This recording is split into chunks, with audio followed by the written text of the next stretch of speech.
Sometimes the places we abandon tell the most heartbreaking stories. Sometimes a father's love means taking a chance nobody else would dare.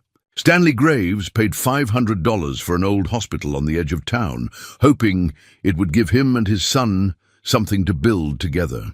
But when they arrived, they found black bags lined up outside and patient charts still hanging inside. The building had been locked up for years, left exactly as it was the day the money ran out. Wheelchairs sat empty in the hallways, medicine bottles gathered dust, and slowly they began to understand what really happened here. What could make a place close its doors and leave everything behind? Before we jump back in, tell us where you're tuning in from. And if this story touches you, make sure you're subscribed, because tomorrow I've saved something extra special for you. Stanley Graves stood in the parking lot of the county auction house, holding a piece of paper that might have been the worst decision of his life or the best. The deed to Riverside Community Hospital was printed in faded blue ink. Official stamps clustered in the corner like badges of authenticity. $500. That's all it had cost him. Less than a decent used lawnmower, less than 2 weeks of groceries, less than the security deposit on the apartment he'd been renting since the foreclosure. He folded the paper carefully and slipped it into his jacket pocket, feeling the weight of it there like a promise or a threat. Behind him, his son Keith leaned against their aging pickup truck, scrolling through his phone with the practiced disinterest of a 23-year-old who'd rather be anywhere else. The morning sun caught the edges of Keith's face, and Stanley saw his late wife there, the same dark eyes, the same stubborn set of the jaw. "Ready to see what you bought?" Keith asked without looking up. "Our investment," Stanley corrected gently. "This is for both of us." Keith finally lifted his gaze, and something flickered there, maybe doubt, maybe hope. "A condemned hospital 2 towns over is our investment." "That's what we're calling it?" Stanley climbed into the driver's seat, waiting for Keith to follow. The truck's engine coughed to life, reluctant in the October cold. "It's a building with good bones. 3 stories, solid brick construction from the 50s. The auction listing said the structure is sound, just needs cleaning and renovation." "We can do that." "You can do that," Keith said. "I don't know anything about construction." "Then you'll learn." Stanley pulled onto the main road, heading east toward Riverside Falls. "That's the whole point. We work on something together, something real." The silence that followed was familiar, the kind that had settled between them over the past 2 years, like dust accumulating in unused rooms. Stanley had watched his son return from college 18 months ago, defeated and directionless. No degree, no plan, no explanation beyond, "It wasn't for me." Keith had moved back into his childhood bedroom and taken a job stocking shelves at the grocery store. And every day, Stanley felt the distance growing between who his son could be and who he was becoming. The truth was, Stanley didn't have much of a plan either. 45 years old, laid off from the lumber mill after 22 years, watching his savings account dwindle while job applications disappeared into digital voids. He'd been a carpenter once, good with his hands, proud of what he could build. But the mill had been steady work, safe work, the kind of job you kept until retirement. Until you didn't. His wife Patricia would have known what to say to Keith. She'd always had the words, the warmth, the ability to reach their son when Stanley couldn't. But Patricia had been gone 5 years now, taken by cancer that moved faster than any of them could process. In the hospital, a good hospital, clean and bright with attentive staff, Stanley had held her hand through the final days. She died with dignity, surrounded by people who cared, with pain management and comfort measures, and a room with windows that let in the morning light. Everyone deserved that, he thought. Everyone deserved to leave this world with their hand held. The landscape changed as they drove, autumn colors giving way to the more muted tones of economic depression. Riverside Falls had never been prosperous, but it had once been stable. A town built around a textile mill that closed in the 80s. A downtown that struggled on. A community that held together through shared history and stubborn pride. The hospital had been part of that fabric, Stanley remembered. He'd brought Keith there once for stitches after a bike accident. Patricia had volunteered in the gift shop one summer. How long has it been closed? Keith asked, breaking the silence. 12 years, according to the listing. Closed in 2013. And nobody's touched it since? Apparently not. The county seized it for unpaid taxes, tried to sell it a few times. No takers. Stanley glanced at his son. Until me. Until us, Keith said quietly, and Stanley felt something warm spread in his chest. They turned onto Hospital Road, and there it was. 3 stories of red brick, tall windows reflecting the overcast sky, a building that had once represented hope and healing for this small town. But time and neglect had transformed it into something else. The grounds were overgrown, weeds pushing through cracks in the parking lot, saplings sprouting along the foundation. The chain-link fence surrounding the property sagged in places, and a faded sign still hung above the main entrance. Riverside Community Hospital, serving our town since 1952. Stanley pulled into what used to be the visitor parking area and killed the engine. For a long moment, neither of them moved. Dead, Keith said softly. What are those? Stanley followed his son's gaze. Along the front walkway, lined up with eerie precision, were rows of black bags. Dozens of them, sagging with age and weather, some torn and spilling unidentifiable contents onto the cracked concrete. Medical waste bags, Stanley realized with a chill. They'd been there so long that leaves and debris had accumulated around them, nature trying to reclaim what humans had abandoned.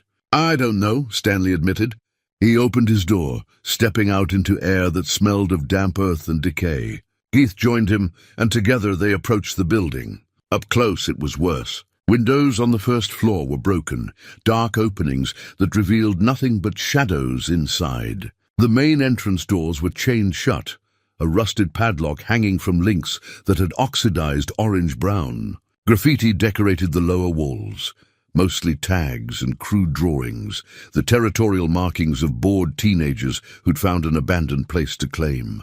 But something about the building's facade stopped Stanley cold. Above the graffiti, between the broken windows, the brick was still solid and dignified. The architectural details, the limestone lintels, the carved stone medallions bearing medical symbols, spoke of a time when public buildings were built with pride and meant to last. This place had mattered once. People had been born here, healed here, saved here. There's a side entrance, Keith called. He'd wandered around the corner, and Stanley followed to find a smaller door unchained. The handle turned easily in Keith's grip. Should we? Keith asked, hesitating. Stanley pulled the deed from his pocket and held it up. It's ours now. We have every right. The door swung inward with a groan of protest, and they stepped across the threshold into another world. The smell hit them first, musty and thick, the scent of abandonment. Dust particles swirled in the shafts of light from the broken windows, illuminating a main lobby frozen in time. The reception desk still stood against the far wall, its surface covered in yellowed papers and debris. A calendar hung behind it, turned to March 2013. Stanley's boots echoed on the tile floor as he moved deeper inside. A visitor sign-in sheet lay open on a clipboard. The last entries dated 12 years ago. Names and times, people coming to see loved ones, recorded in a routine that ended abruptly one day and never resumed. Keith moved to the waiting area where plastic chairs sat in neat rows, many still upright despite the years. Magazines lay scattered on end tables, their covers promoting television shows long since cancelled and politicians no longer in office. It was like walking into a moment preserved in amber, every detail sharp and clear, but utterly lifeless. This is unreal, Keith breathed. He picked up a children's book from a small reading nook, The Cat in the Hat, its cover worn from many small hands. Why would they just leave everything? Stanley had no answer. He walked behind the reception desk, finding clipboards with patient assignment sheets, boxes of pens, a coffee mug with the dregs of someone's final cup dried into a dark ring at the bottom. Whoever had worked this desk had left for the day and never come back. A hallway stretched deeper into the building, and Stanley felt drawn forward. Keith followed close behind, neither of them speaking now, both feeling the weight of this strange, silent place. They passed a cafeteria with tables still set up, a gift shop behind a metal security gate, a chapel with wooden pews and a simple cross on the wall. Then they found the patient rooms. The first one they looked into made Stanley's throat tighten. The bed was made up with faded sheets and a thin blanket. A water pitcher sat on the bedside table. Reading glasses lay folded beside a pad of paper. On the windowsill, a small framed photograph showed a family, parents and children, everyone smiling, frozen in some happier moment. "Someone was living here," Keith said, his voice shaking slightly. "Someone had this room and they just left all their stuff." Stanley moved to the next room. Same scene, personal belongings, made bed, the remnants of individual lives. Room after room, floor after floor, the hospital held the ghosts of its final days.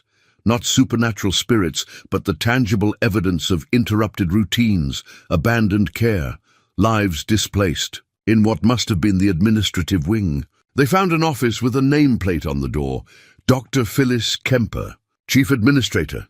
The door was unlocked, and inside, everything was meticulously organized. Filing cabinets lined one wall. A desk held neatly stacked papers, a framed medical degree, and a leather-bound journal. Keith reached for the journal, then hesitated. Should we read this? Stanley looked at his son, seeing the ethical wrestling in his young face. Maybe we need to, he said finally. Maybe someone needs to know what happened here. Keith opened the journal to the first page, and they began to read together, father and son, standing in the fading light of an abandoned office, beginning to uncover a story that had been waiting 12 years to be told. The journal entries started months before the hospital closed, back when Dr. Phyllis Kemper still had hope. Her handwriting was precise, the script of someone trained to write legibly on medical charts. Each letter formed with care, even when the content revealed growing desperation. September 15th, 2012. The State Commission sent their final assessment today. They're recommending closure within 6 months. I spent 3 hours on the phone trying to reach anyone who would listen. The numbers don't lie, they said. The hospital operates at a loss. The county can't subsidize us anymore. As if healing people should turn a profit. Stanley read aloud while Keith looked over his shoulder. Both of them drawn into the voice of a woman they'd never met, but were beginning to know intimately. October 3rd, 2012. We held a town meeting tonight. 200 people showed up. They signed petitions. They testified about babies born here, lives saved here. Mrs. Pemberton stood up and said her husband survived a heart attack because we were 5 minutes away instead of 40. The state representative who attended took notes and promised to review our case. I don't believe him. The entries continued through fall and winter, documenting Dr. Kemper's increasingly desperate attempts to save the hospital. Letters to legislators, meetings with county officials, proposals for reduced operations, pleas for temporary funding. Every avenue closed, every appeal denied. January 10, 2013, official notice arrived. Hospital closure effective March 31, 2013. All patients to be transferred to other facilities. Staff will be given assistance in finding new positions. They make it sound so orderly, so civilized. They don't understand what this place means. Keith turned the pages carefully, the yellowed paper brittle under his fingers. The handwriting became less controlled as the entries progressed, the careful script giving way to hasty scrawls. February 18th, 2013. Transfer arrangements are a nightmare. Medicare patients have options, but our long-term care residents are another matter entirely. 7 patients have nowhere to go. No family to claim them. No facilities willing to take charity cases. I've made 43 phone calls today. 43 dead ends. Stanley felt his chest tighten. 7 patients. He thought of the personal belongings in those rooms, the photographs and reading glasses and carefully made beds. March 1st, 2013. 4 weeks left. Most of the staff has already taken positions elsewhere. I don't blame them. They have families to feed. But nurses Beverly Frost, Christine Morgan and Thelma Baines have agreed to stay until the end. We'll do this right, even if the system won't. Keith's voice dropped to almost a whisper as he read the next entry aloud. March 15th, 2013. The 7 are still here. Herbert Gaines, Loretta Walsh, Franklin Pierce, Dorothy Mills, Jean Blackwell, Ruth Kingsley, Vernon Hayes. I know their names by heart now. I know their medications, their histories, their fears. Herbert taught English at the high school for 30 years. Loretta ran the town library. Franklin lived on the streets before a pneumonia scare brought him to our emergency room 6 years ago. He never left, never had anywhere to go. I will not abandon them. Stanley closed the journal gently and set it back on the desk. His hands were shaking slightly. He looked at Keith and saw his own shock mirrored in his son's face. They left patients here, Keith said. When the hospital closed, there were people still living here who couldn't be moved. The entry said they had nowhere to go. Stanley's voice was rough. No family, no other facilities that would take them. They left the office in silence and returned to the patient rooms, seeing them now with new understanding. These weren't just abandoned spaces, they were homes that had been forcibly emptied. Stanley picked up the framed photograph from the first room they'd entered, studying the faces more carefully. An elderly man stood in the center, surrounded by people who might have been children or grandchildren. Everyone was smiling, but the photo had the slightly faded quality of an image decades old. Herbert Gaines, Stanley said softly. The teacher. This might be him with his students. Keith was examining a clipboard hanging at the foot of a bed down the hall. These are medication logs, he said. Look at the dates. Stanley joined him. The log showed daily medications dispensed, pills for blood pressure, for diabetes, for pain management. The entries were meticulously maintained, each dose noted with initials. The dates ran right up to April 7th, 2013. That's a week after the official closure date, Keith pointed out. Someone was still here, still taking care of these people. They moved through the floor systematically now, finding more evidence of the hospital's final days. In a supply closet, they discovered boxes of adult diapers, institutional soap, medical supplies, all opened and partially used. The nurse's station had a coffee maker with ancient grounds fossilized in the filter. A sweater hung on a chairback, as if someone had simply forgotten to take it home. The children's ward hit Stanley hardest. Small beds with cheerful cartoon sheets, toys still arranged on shelves, stuffed animals, building blocks, picture books. Drawings covered one wall. Childish artwork showing families and houses and stick-figure doctors with oversized stethoscopes. Someone had written names and ages beside each drawing. Timothy, age 6, Sarah, age 4, Justin, age 8. These kids went home, at least, Keith said. They got transferred. The kids did, Stanley agreed. But the 7 adults Dr. Kemper wrote about, where did they go? They found more journals in the nurse's station, shift logs maintained by the staff. Beverly Frost's handwriting was looping and generous. Christine Morgan wrote in neat block letters. Thelma Baines had a tendency to add little notes in the margins. Herbert enjoyed his pudding today, or Ruth sang along to the radio this morning. The logs painted a picture of the hospital's final weeks. As the closure date approached, most patients were indeed transferred. Some to the regional medical center 40 miles away, others to nursing homes, a few back to family care. But the entries kept returning to the same 7 names, the ones with nowhere to go. March 28th, 2013. Beverly's log. 3 days left. We've packed up most of the supplies. The ambulance company says they'll help with final transfers, but we still have no destination for the 7. Dr. Kemper is on the phone constantly. I've never seen her cry before today. Stanley found a ledger in a locked drawer. The key had been left in the lock, as if someone intended to return and simply never did. The ledger tracked patient transfers, each name carefully checked off with a destination noted beside it. 43 names, 43 check marks. Then on the final page, 7 names circled in red ink. Beside each one, in Dr. Kemper's distinctive handwriting, the same notation, no transfer available. Herbert Gaines, 82. Loretta Walsh, 76. Franklin Pierce, 68. Dorothy Mills, 79. Jean Blackwell, 74. Ruth Kingsley, 81. Vernon Hayes, 70. Below the list, a single sentence in larger letters. These people deserve better. Keith photographed the page with his phone, his hands steady despite the gravity of what they were documenting.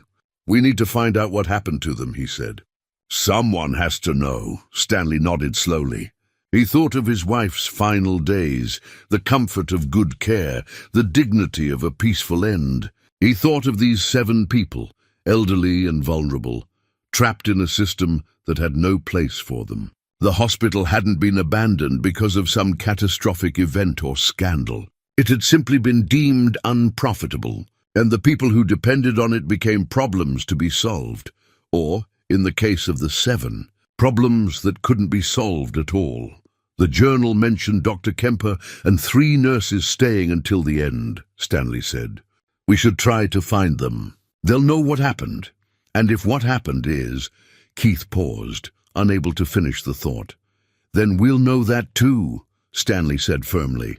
These people existed. They mattered. Whatever their story is, someone needs to tell it. They spent the rest of the afternoon exploring the building, finding more pieces of the puzzle. In the basement, they discovered the maintenance areas. Boiler rooms, storage spaces, laundry facilities all abandoned mid-task. In a staff locker room, personal belongings still hung in open lockers. A nurse's cardigan, someone's coffee mug with a motivational saying, a pair of reading glasses. One locker had a name tag still attached, Beverly Frost, RN. Inside, they found a small shoebox tucked on the top shelf. Keith pulled it down carefully and opened it.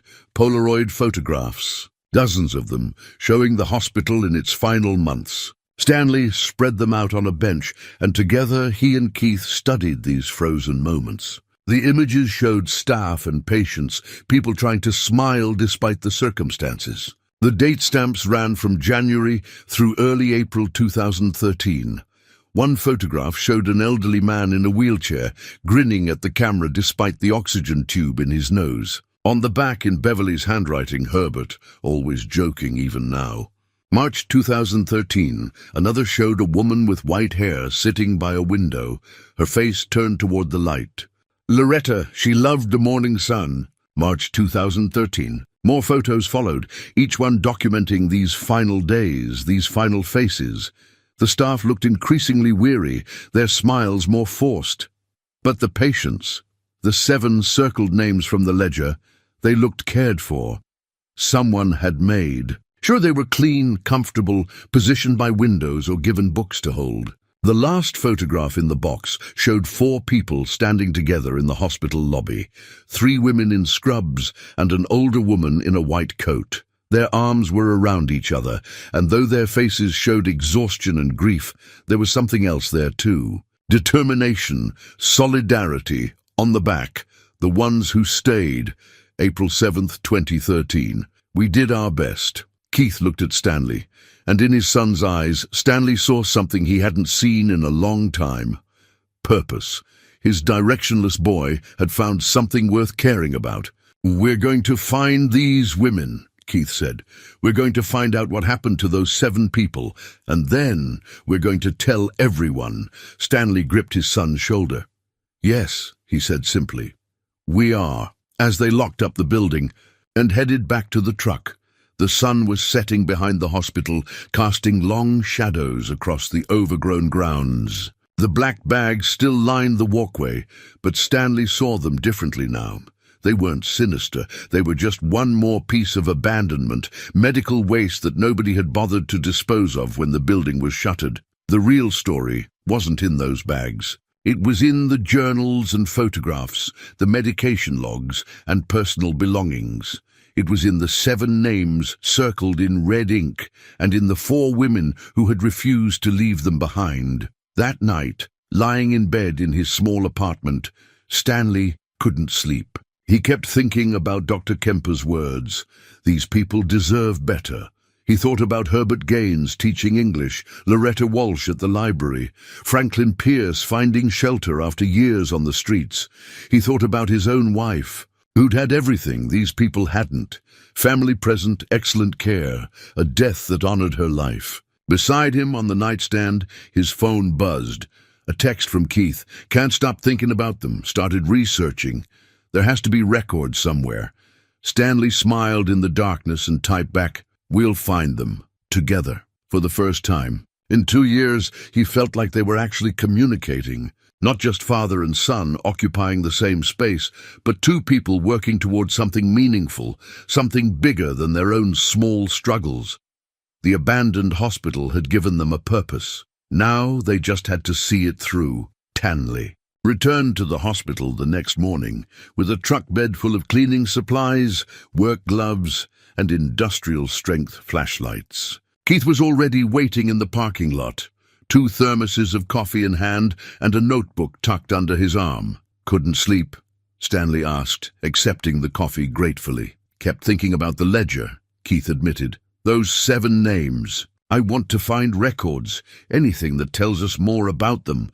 They entered through the same side door, but this time with purpose." Stanley had mapped out a plan. They would work through the building systematically, documenting everything, preserving anything important. Keith would focus on finding records, while Stanley assessed the structural condition and began basic cleanup.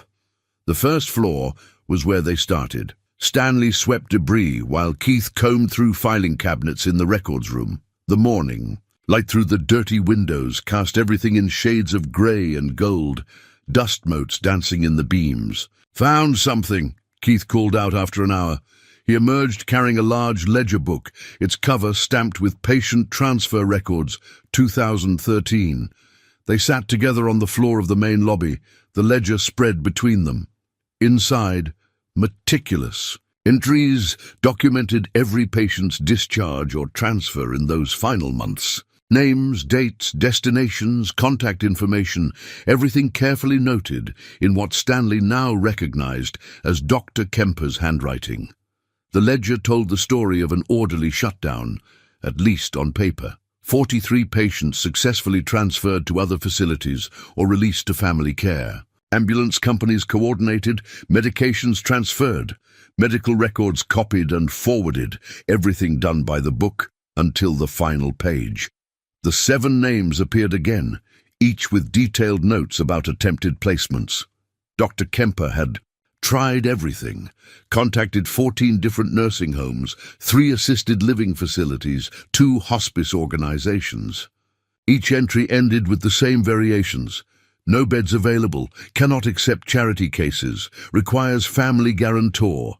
Medicare gap too large. Herbert Gaines had Alzheimer's, advanced enough that he needed full-time supervision, but not severe enough to qualify for specialized memory care that might have accepted him. Loretta Walsh was paralyzed from her stroke, requiring assistance with every basic need, feeding, bathing, turning to prevent bed sores. The liability alone made facilities refuse her. Franklin Pierce's notes were particularly heartbreaking. No permanent address prior to admission, no identification, no social security benefits established. Legally, he doesn't exist in the system. "How does someone not exist?" Keith asked quietly. Stanley shook his head. "People fall through cracks, lose their documents, can't prove who they are, and then the system can't process them. It's like they become invisible." They continued reading. Dorothy Mills had outlived her children, both killed in a car accident 15 years earlier. Her dementia meant she couldn't advocate for herself, and with no legal guardian, no facility would accept the liability. Jean Blackwell's wife had died while he was recovering from surgery. The shock had sent him into a depression so severe. He required psychiatric monitoring, something most nursing homes weren't equipped to provide. Ruth Kingsley had been in the hospital for 6 years. 6 years. She'd come in for heart surgery and never left, developing complications that required ongoing care. Over those years, she'd become part of the institution itself. And now, the institution was disappearing beneath her. Vernon Hayes was perhaps the most complex case. Diabetic, both legs amputated, with documented mental health issues that made him resistant to care. Notes indicated he'd been combative with previous caregivers, earning him a reputation that preceded any placement attempts. The system abandoned them, Keith said, his voice tight with anger. Every single one of them slipped through some bureaucratic crack, and instead of fixing the problem, they just shut the door on them. Stanley thought of the petition mentioned in Dr. Kemper's journal, 200 residents signing to keep the hospital open. He wondered how many of them knew about these 7 people. "We need to talk to someone who was here," he said. "Someone who saw what happened in those final days." Keith was already typing on his phone. "Beverly Frost," he said, "one of the nurses who stayed. I found her on social media last night. And she lives in Coopersville, about 30 miles from here. She's listed as retired." Keith looked up. "I sent her a message, told her we bought the hospital and found the journals. She hasn't responded yet." They spent the rest of the morning working through the first floor, finding more fragments of the story. In the pharmacy, they discovered medication logs showing that prescriptions were being filled right up until April 7th, a week after the official closure date. Someone had continued dispensing medications, maintaining care protocols, keeping the 7 patients stable. Stanley found financial records in the administrator's office. They showed the hospital's steady decline, revenues falling year after year, debt mounting, county subsidies reduced to nothing. But mixed in with the official statements were personal checks written by Phyllis Kemper herself. Small amounts at first, $50 here, $100 there, noted as patient care fund or medical supplies. As the closure date approached, the amounts increased. $500, $1,000, $2,000 in a single week in March.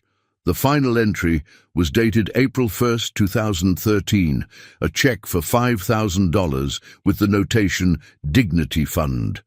She was paying for their care out of her own pocket, Stanley said, showing Keith the records. When the hospital's money ran out, she used her own. Keith's phone buzzed. He looked at the screen and his eyes widened. Beverly responded. "She says she'll meet with us, but not at the hospital.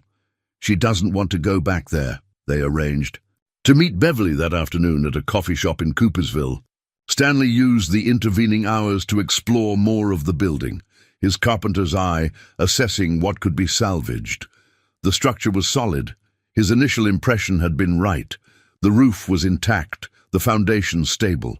Most of the damage was cosmetic, the result of broken windows letting in weather and time. He found himself in the chapel again, sitting in one of the wooden pews. The room was small but peaceful, light filtering through a simple stained glass window, depicting a shepherd with a lamb. Someone had cared about this space, had chosen that image deliberately. Healing and protection, care for the vulnerable. Stanley thought about his plan when he'd bought this building, turn it into a community center, a place for activities and gatherings. That still made sense, but now it felt incomplete. This place had been more than just a building. It had been a refuge for people who had nowhere else to go. Shouldn't that legacy be preserved somehow? At 3 o'clock, Stanley and Keith sat in a corner booth at Millie's coffee shop, watching the door. When Beverly Frost walked in, she was easy to recognize. One of the women from the final Polaroid, though 12 years older now. She was in her late 50s, grey threading through her brown hair. Lines of weariness etched around her eyes. She spotted them. Stanley had told her what they looked like and approached slowly, as if each step required courage. "You found the journals," she said without preamble, sliding into the booth across from them. "We found a lot of things," Stanley said gently. "Thank you for agreeing to talk to us." Beverly wrapped her hands around the coffee cup Keith had ordered for her, though she didn't drink. "I haven't talked about those days in 12 years. Haven't been able to." "You don't have to," Keith said quickly. "If it's too difficult, no." Beverly looked up and her eyes were damp but determined. "If you found the journals, if you know about the 7, then someone finally needs to hear what really happened. We tried everything. You have to understand that. We tried everything we could." Stanley leaned forward. "Tell us about them." "The 7 who couldn't be transferred." Beverly took a shaky breath. "Herbert was my favorite, though I shouldn't say that. He was so kind, always asking about my day even when he was having a bad one. Alzheimer's made him confused, but his manners never left him. He'd been a teacher, and you could still see it. The way he'd correct grammar or quote poetry. She smiled at the memory, then the smile faded. Loretta couldn't speak after her stroke, but she communicated through her eyes. She'd watch everything, taking it all in. Before the stroke, she'd been a librarian. You could bring her books, and she'd just light up even though she couldn't turn the pages herself. Franklin was the quiet one. Spent years on the streets before pneumonia brought him to our emergency room. He was so grateful to have a bed, regular meals, warmth. He never asked for anything beyond that. The system couldn't place him because he had no documentation, no history. It was like he'd never existed officially. Stanley thought of the ledger's note. Legally, he doesn't exist. Dorothy had dementia, but she had moments of clarity. She'd talk about her children like they were still alive, tell stories about their childhoods. We never corrected her. What was the point? Reality was too painful. She called Dr. Kemper daughter sometimes, and the doctor never minded. Beverly's voice grew softer. Gene was heartbroken. His wife died while he was recovering from surgery, and he just never bounced back. Depression so deep he could barely function. He needed psychiatric care, not just medical care, and nobody would take him. Ruth had been with us 6 years. 6 years. She was part of the furniture at that point, always cheerful despite her health problems. She loved music. We'd play the radio in her room and she'd sing along to the old hymns. And Vernon, Beverly paused. Vernon was difficult. Mental health issues on top of physical ones. He'd lash out sometimes, refuse treatment. But underneath all that anger was fear. He was scared and alone, and he expressed it through hostility. Most facilities rejected him based on his reputation alone. Keith was taking notes, capturing every detail. Stanley just listened, seeing these 7 people transform from names in a ledger to human beings with histories and personalities. What happened when the closure date came? Stanley asked gently. Beverly's hands tightened around her coffee cup. That's when Dr. Kemper made her decision. She said, I took an oath. I will not abandon my patients. The hospital was officially closed, but she kept coming. Christine and Thelma and I stayed too. We couldn't just leave them. For how long? 3 weeks. Almost 4. Beverly's voice dropped to barely a whisper. We worked for free, bought supplies with our own money. Dr. Kemper depleted her savings, keeping them fed and medicated. We became their entire world, 4 women caring for 7 patients in an officially closed hospital. That's illegal, isn't it? Keith asked. Probably. But what was the alternative? Put them out on the street. Beverly finally took a sip of her coffee, then set it down. We did what we had to do, what anyone with a conscience would do. Stanley felt a swell of respect for this woman, for the doctor and nurses who had refused to accept the unacceptable. What happened at the end? How did it resolve? Beverly met his eyes, and he saw old pain there, still fresh after 12 years. I left before the final resolution. I couldn't stay for the ending. Dr. Kemper was arranging something, some kind of solution, but I couldn't watch anymore. I walked away, and I've felt guilty about it every day since. Do you know what she arranged? Keith pressed. No, she told me to go, that she'd handle it. Said I'd already given enough. Beverly's voice broke slightly. I should have stayed. I should have been there for them until the very end. Stanley reached across the table and gently touched her hand. You did more than most people would have done. You stayed weeks longer than you had to. You gave them care and dignity when the system gave them nothing. Beverly wiped her eyes. There's something else you should know. Dr. Kemper had a private office, separate from her administrator's office. She kept her personal files there. If you want to know what happened in the end, that's where you'll find your answers. She pulled a key from her purse, old and brass and worn smooth. I never returned it. Couldn't bring myself to, but maybe you should have it now. Stanley accepted the key, feeling its weight in his palm. Where is this office? East Wing, 3rd floor. The door is marked private. She locked it the last day I saw her, said she was preserving something important. Beverly stood slowly. I can't go back there, but maybe you can finish what we started. Maybe you can make sure people remember what happened, that those 7 people mattered. We will, Keith promised. We'll make sure their story is told." After Beverly left, Stanley and Keith sat in silence for a long moment. The key lay on the table between them, small but significant, a literal opening to the final chapter of this story. "Ready?" Keith finally asked. Stanley picked up the key. "Let's find out what Dr. Kemper left for us to discover." The East Wing was quieter than the rest of the hospital, as if the building itself knew this section held something sacred. Stanley and Keith climbed the stairs to the third floor, their flashlights cutting through the dimness. The air here was staler, undisturbed by the broken windows that had let weather into other parts of the building. The door, marked "Private," stood at the end of a hallway, its dark wood surface unmarred by graffiti or damage. Stanley inserted Beverly's key, and the lock turned smoothly, as if it had been waiting all these years for someone to return. Inside, the office was smaller than the administrator's suite downstairs, but more personal. A simple desk, a comfortable chair, bookshelves lined with medical journals and novels, and against one wall, a locked filing cabinet. The same key opened it. Inside were 7 folders, each labeled with a name. Stanley lifted them out carefully and spread them across the desk. These weren't official hospital records. Those would be stored elsewhere. These were personal files, compiled by Dr. Kemper herself. Keith opened Herbert Gaines's folder first. Inside were medical charts, yes, but also photocopies of old newspaper clippings. "Distinguished teacher retires after 40 years, read one headline from 1995. The article featured a photograph of a younger Herbert surrounded by students, his smile broad and genuine. Another clipping showed him receiving a community service award. Tucked between the official documents were handwritten notes in Dr. Kemper's script. Herbert recited Frost's "Stopping by Woods Today." Every word perfect, despite the Alzheimer's. The poem is in his bones, deeper than the disease can reach. Another note talked about his students today. Named 27 of them from memory, what they studied, where they went. He shaped so many lives. Who will remember that?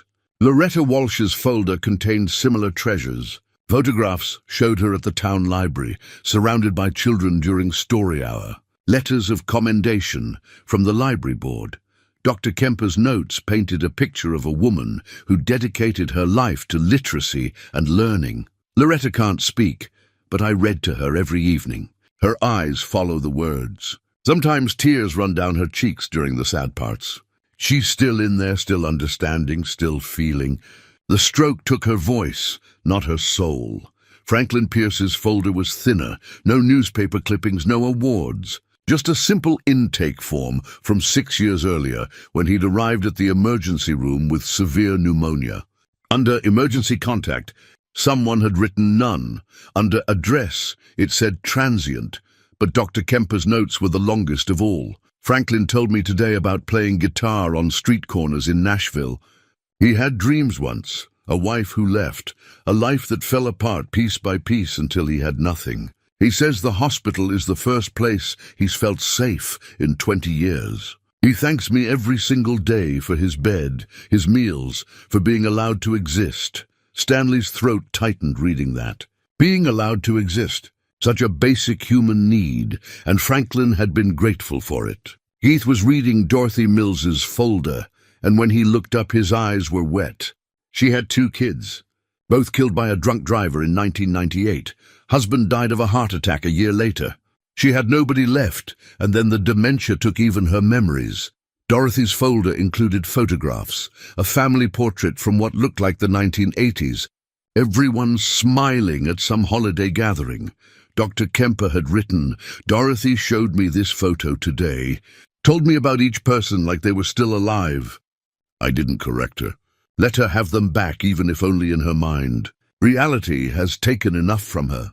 Gene Blackwell's folder documented his decline after his wife's death. Medical reports showed his physical recovery from surgery was complete, but psychiatric evaluations revealed profound depression. Patient has lost will to live, one evaluation stated clinically.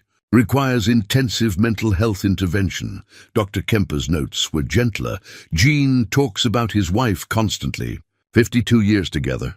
They had a flower garden, She made him coffee every morning. He doesn't understand why he survived the surgery and she didn't. I don't have answers for him. Some griefs are too deep for healing. Ruth Kingsley's folder spanned 6 years of medical history, but Dr. Kemper's recent notes focused on simple moments. Ruth sang Amazing Grace this morning. Her voice is weak but true.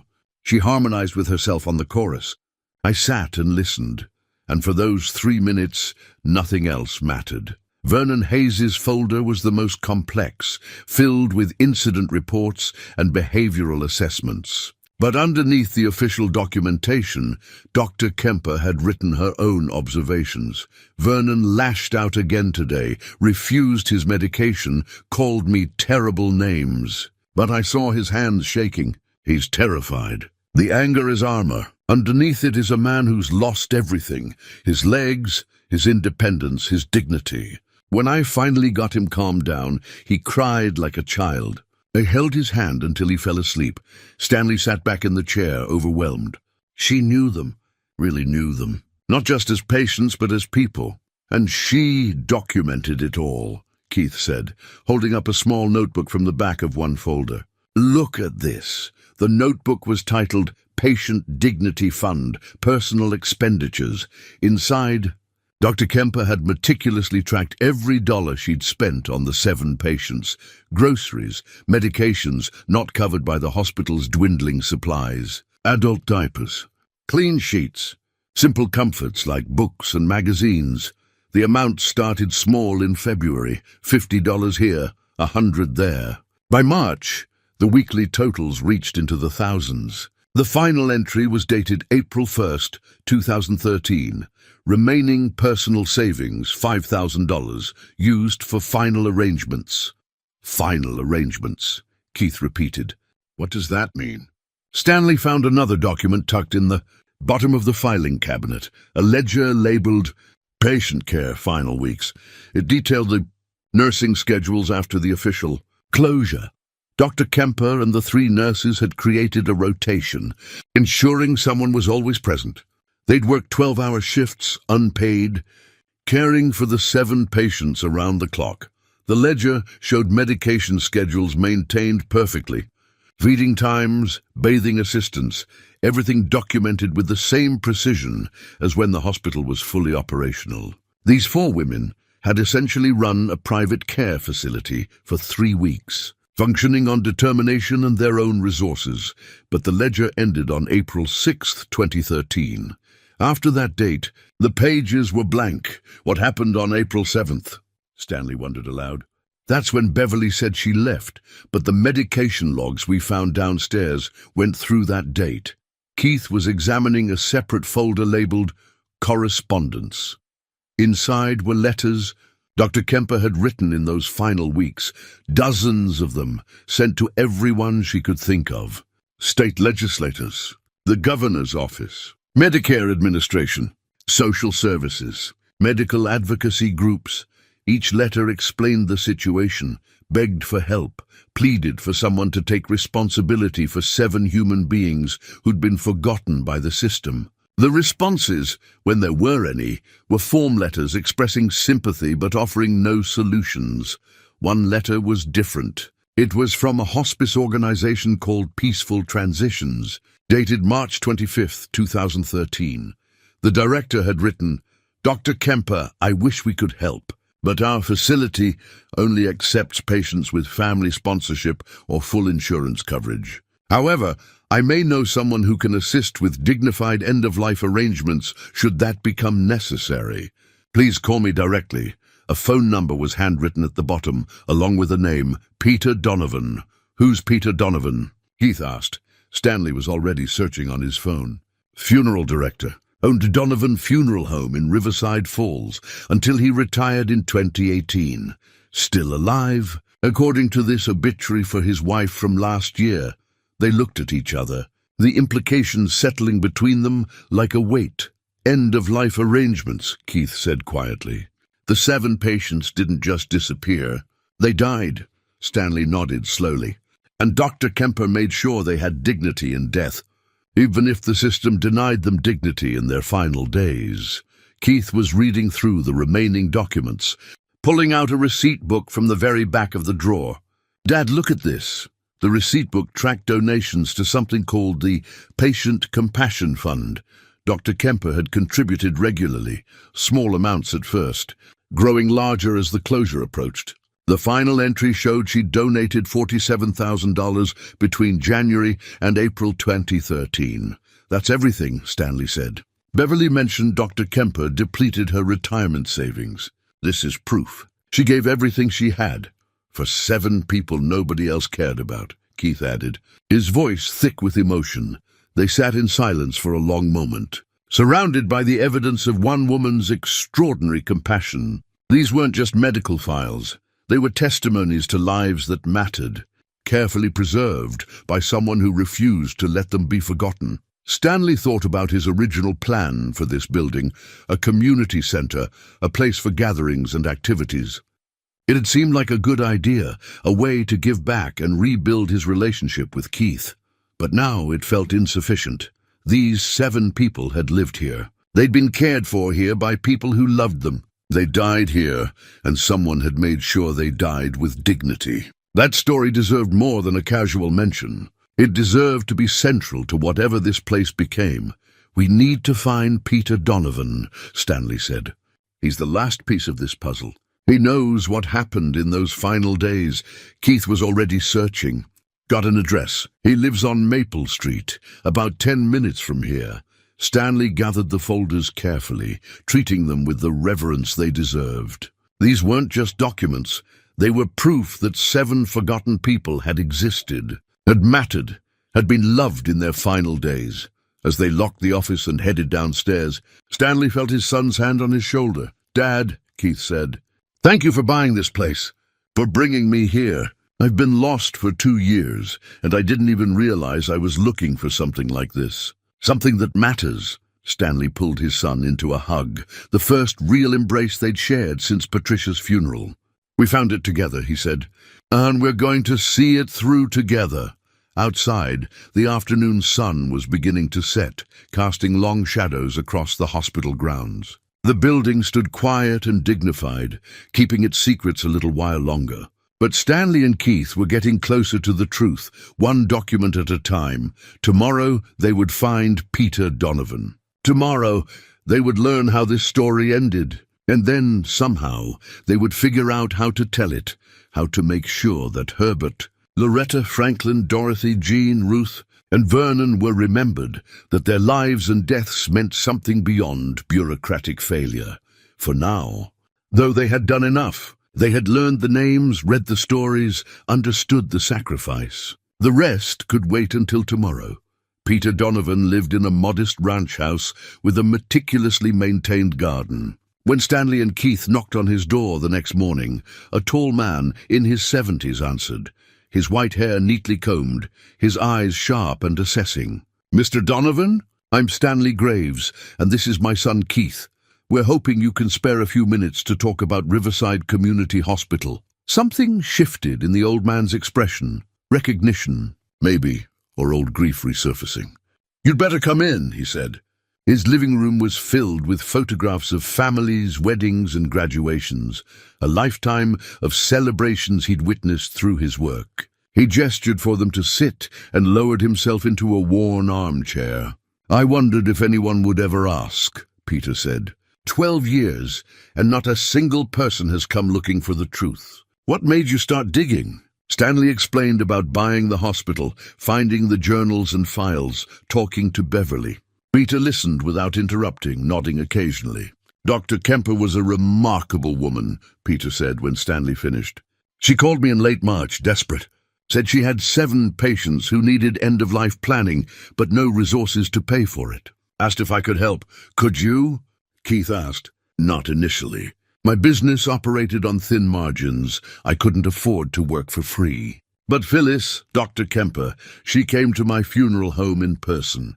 Brought files on each patient. Showed me their lives, not just their medical conditions." Peter's eyes grew distant. "Herbert Gaines had taught my daughter English in high school. Changed her life, actually. Got her interested in literature, helped her get into college." "You knew one of them," Stanley said softly. "I knew of most of them. Small town, everyone's connected somehow. Loretta Walsh had helped my grandson learn to read when he was struggling. Franklin Pierce used to play guitar outside the hardware store, beautiful music. You'd drop coins in his case, and he'd nod thanks, never begged. Peter stood and walked to his window. These weren't strangers. They were our neighbors, and we'd all forgotten them. Keith leaned forward. What happened in those final weeks? Phyllis called me every few days with updates. She and those 3 nurses were running themselves ragged, caring for 7 people with no help, no supplies, no support. She was spending her own money on everything. I told her it couldn't continue. She'd burn out, run out of funds. Something would give. Peter turned back to face them. Then she called on April 3rd, said Herbert had taken a turn. His body was shutting down. Natural causes, peaceful, but the end was coming. She asked if I'd handle his arrangements when the time came, said she'd find a way to pay. Did he pass? Stanley asked. April 5th, early morning. Phyllis was holding his hand. She said his last words were a line from Robert Frost, and miles to go before I sleep.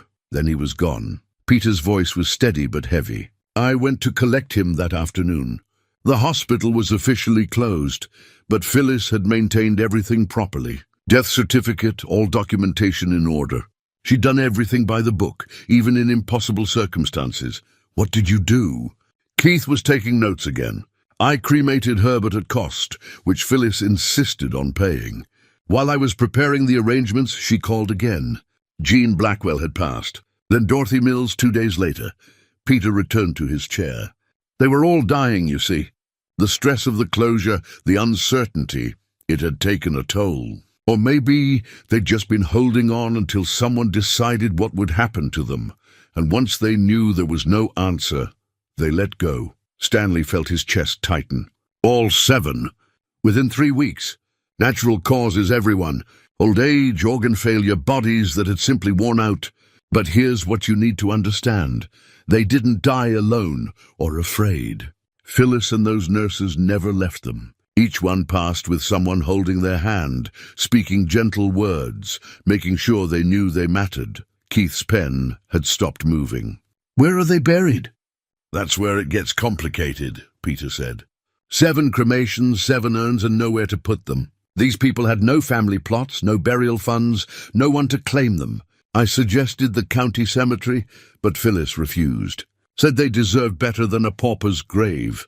What did she do? Peter stood again and retrieved a folder from a desk drawer. Inside were architectural drawings, hand-sketched plans for a garden. She designed this herself. Said the hospital had a courtyard in the east wing that got morning sun. She wanted to create a memorial garden there, into their ashes with dignity, give them a resting place that honored their lives. Stanley recognized the drawings. They matched the overgrown courtyard they'd found behind the locked door. She built it? With help from Terry Walsh, the hospital's maintenance man.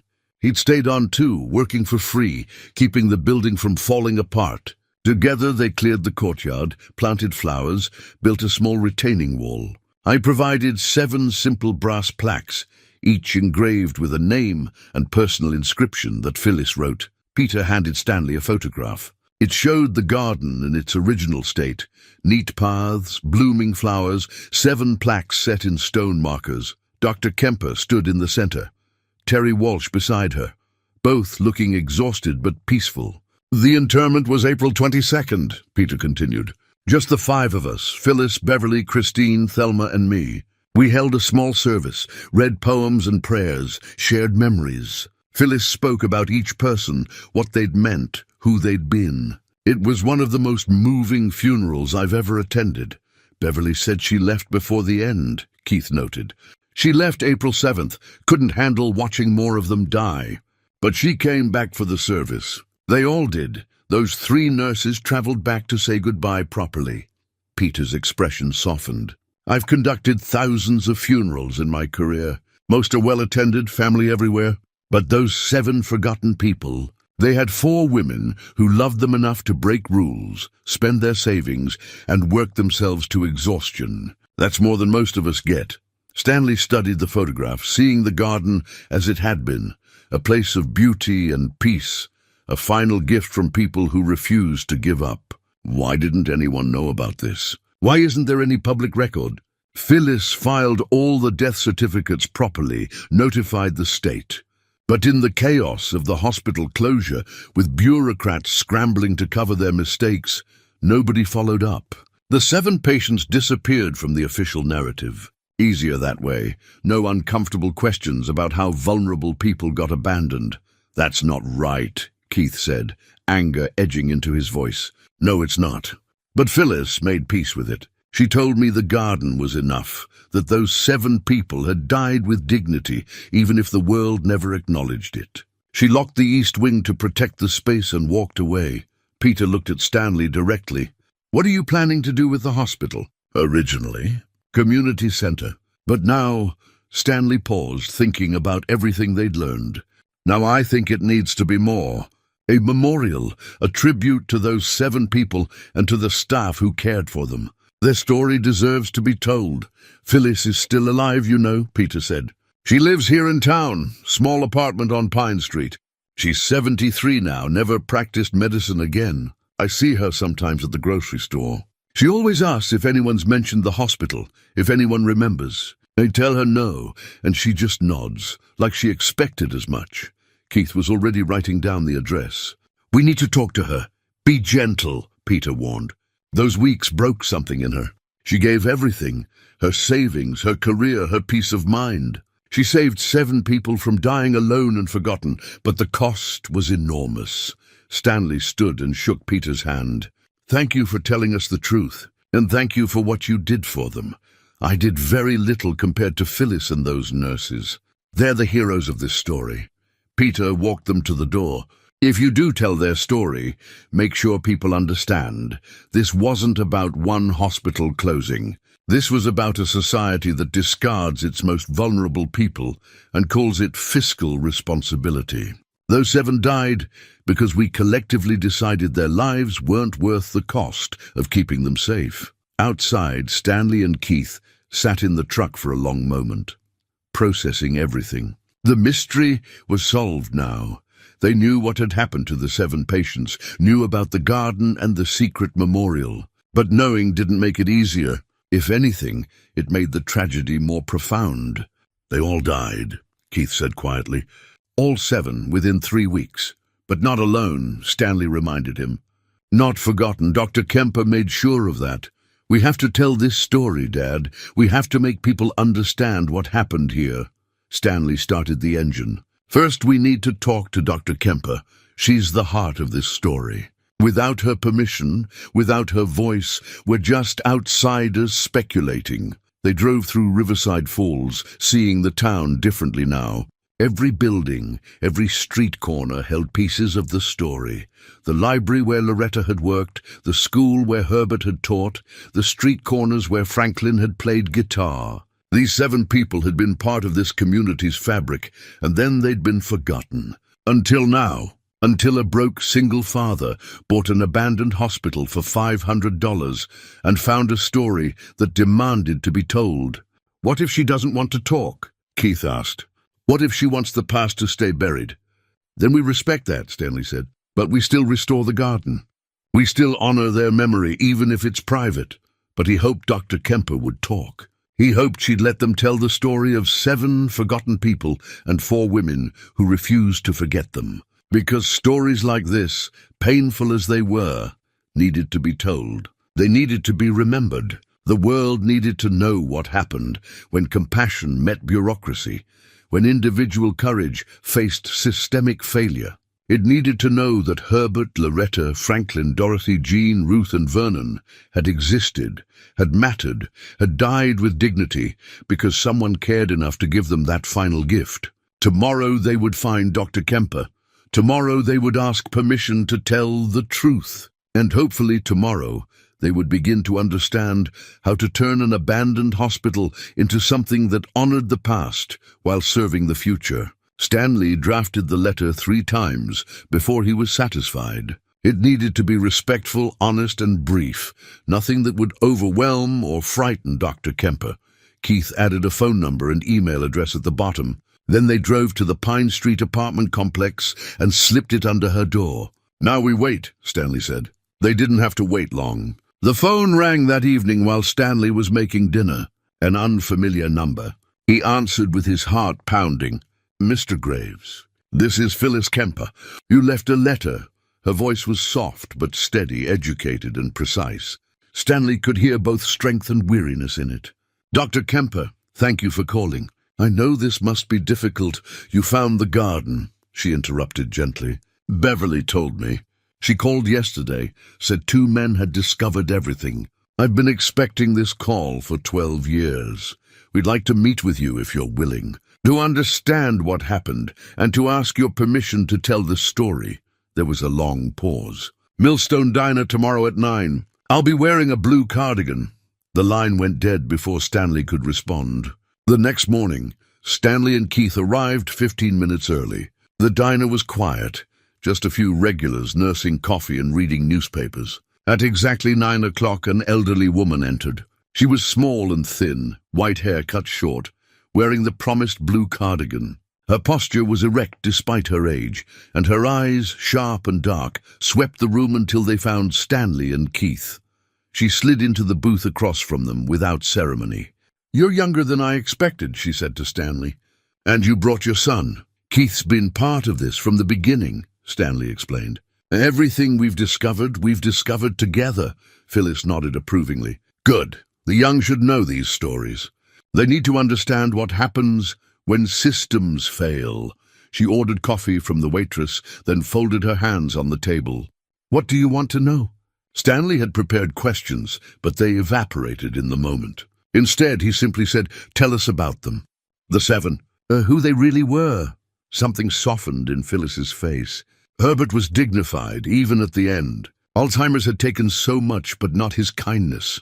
He'd apologize for forgetting my name, then recite poetry perfectly. The disease is strange that way. It takes the present, but sometimes leaves the past crystal clear. She sipped her coffee. Loretta couldn't speak after her stroke, but she understood everything. I'd read to her every evening. Medical journals sometimes, novels other times. She'd indicate which she preferred by squeezing my hand. 1 squeeze for yes, 2 for no. We had entire conversations that way.